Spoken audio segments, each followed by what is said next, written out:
Now, you know, we're covering this the Conrad Murray trial, and Yes, I found a picture of you with Michael Jackson. Yeah. So let's show that. I want to show that picture. Look at the three of you, and Michael looks so handsome there. The 80s. And there's Emilio with you, looking Lots very of hair gorgeous. No gray hair. No, not yet.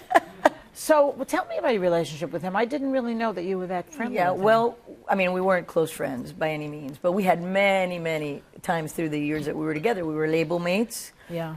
First of all, he was a huge influence growing up musically to me. I used to sing Ben on my guitar and One Day in Your Life, which is one of my favorite tunes of all time that he put out.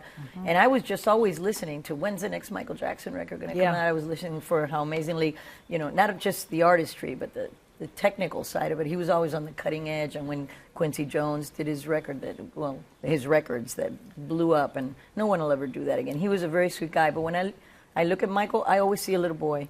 I didn't see a 50-year-old man. Even one-to-one, whenever we were together, he was just fascinated by everything. He never had a childhood, and that really hurt him a lot. Well, I think so too. Well, that's why Neverland was really trying to recreate that, I think. But you know, there was a lot of pressure on him. As you're watching this trial unfold, you see that he says things like, I have to please my fans. I want them to be, I want them to love this show more than any show. Did you feel that kind of pressure too? Of course you do. You do. Anytime you put anything out, you've got your hardcore following. And Michael, I mean, imagine, there's nobody that will ever be as huge as Michael Jackson was. So his pressure is multiplied by anything we can feel.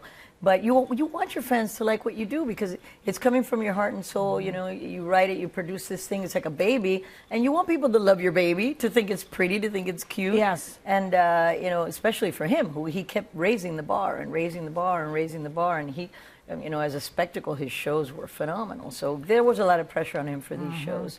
And I hate to say it, but I told my kids I had the feeling that he wasn't going to make it to 50.